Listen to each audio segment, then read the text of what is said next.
ketika orang yang percaya kepada Kristus meninggal, ia meninggalkan raga atau tubuh alamiahnya. Lalu Allah akan memberikan kepadanya tubuh surgawi. Dalam kebangkitan orang mati, manusia tidak akan mengenakan tubuh alamiahnya lagi. Tubuh alamiah itu akan menjadi busuk, menjadi tanah, dan menjadi binasa. Sedangkan tubuh surgawi itu abadi. Kematian tidak akan menyentuh para pengikut Kristus yang telah bangkit dari kematian karena Kristus sudah mengalahkannya.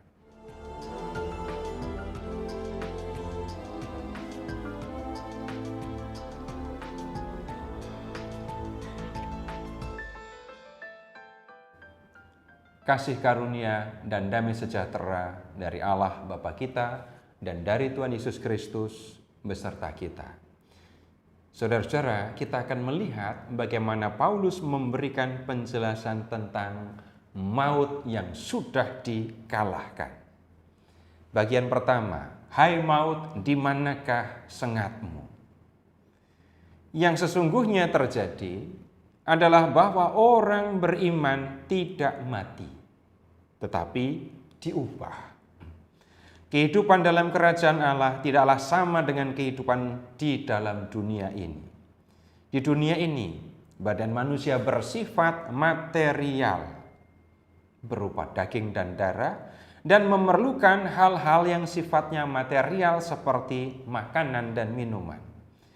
Di dalam kerajaan Allah, tubuh surgawi itu bersifat rohani dan tidak memerlukan hal-hal yang bersifat material itu. Ketika hidup di dunia ini, kita hidup dengan raga atau tubuh alamiah yang akan binasa. Tetapi kita akan diubah menjadi yang tidak binasa karena Allah akan mengenakan pada kita tubuh rohaniah. Dengan tubuh rohaniah yang abadi itu, kita akan tinggal dalam kerajaan Allah dan menikmati kebahagiaan yang abadi. Paulus menulis begini, sesudah yang dapat binasa ini mengenakan yang tidak dapat binasa, dan yang dapat mati ini mengenakan yang tidak dapat mati, akan digenapi firman Tuhan yang tertulis. Maut telah ditelan dalam kemenangan. Yang dapat binasa atau yang dapat mati itu adalah manusia. Yang tidak dapat binasa atau tidak dapat mati itu adalah tubuh surgawi atau tubuh rohania. Setelah meninggal, orang beriman menerima tubuh surgawi dan masuk dalam kehidupan abadi di surga. Sesudah itu, ia tidak akan mati lagi. Semua kelemahan dan kerapuan tubuh duniawi sudah ditinggalkannya karena sekarang ia telah mengenakan tubuh surgawi atau tubuh rohania. Tubuh surgawi itu mulia, kuat, dan abadi. Sehingga orang yang telah menerima kebangkitan badan tidak akan mengalami kematian. Bila manusia telah memperoleh kebangkitan, menjadi jelas bahwa maut telah dikalahkan dan tidak dapat menyentuh manusia lagi. Paulus menggambarkan maut sebagai pribadi dan ia menantangnya. Hai maut, di manakah kemenanganmu? Hai maut, di manakah sengatmu? Maut telah membuat manusia takut dan mengalahkan manusia. Akibatnya, setiap manusia harus mengalami kematian.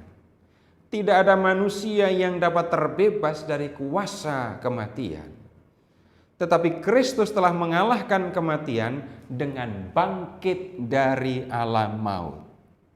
Setiap orang yang percaya kepada Kristus akan turut menikmati kemenangan terhadap maut dan bangkit dari kematian seperti Kristus.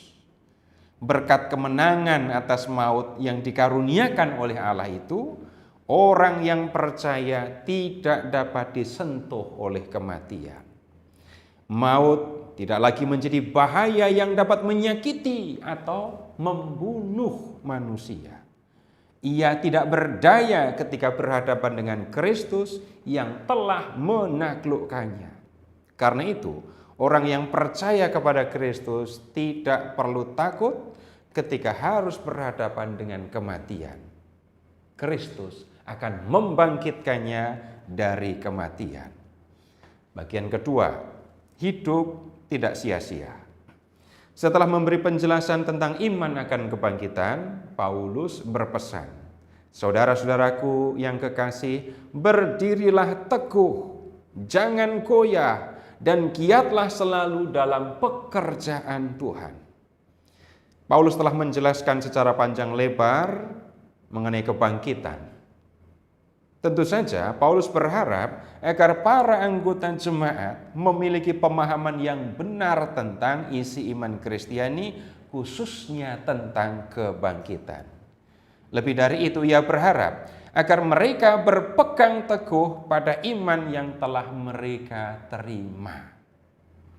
Mereka harus berpegang teguh pada keyakinan itu dan jangan sampai goyah atau meragukannya. Jika ada ajaran lain yang tidak sejalan dengan ajaran ini, jemaat Korintus tidak perlu memperhatikannya. Nah, keyakinan akan kebangkitan ini memberikan pengharapan bahwa kehidupan tidak akan berakhir dengan kematian. Kematian hanyalah peralihan dari hidup duniawi ke hidup surgawi. Jemaat harus membuat dirinya layak untuk masuk dalam kehidupan abadi itu. Apa yang harus mereka lakukan?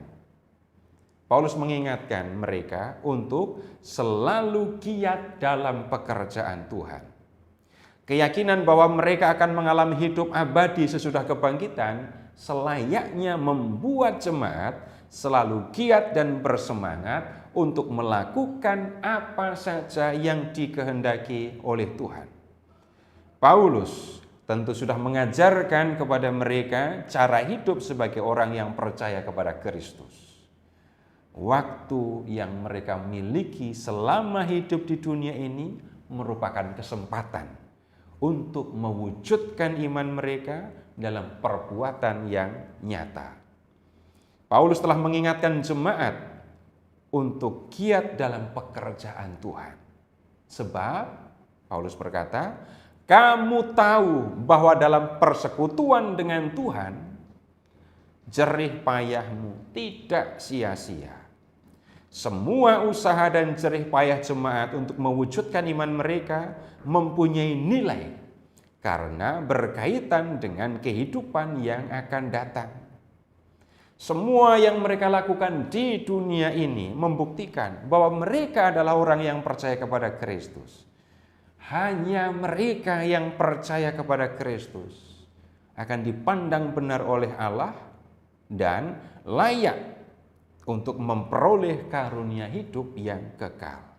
Jerih payah mereka untuk melakukan kehendak Tuhan dan menjaga kemurnian iman mereka akan membuahkan hasil yang akan mereka nikmati sesudah kehidupan di dunia ini berakhir, yaitu di dalam kerajaan Allah. Bagian ketiga, sukacita karena harapan akan kebangkitan.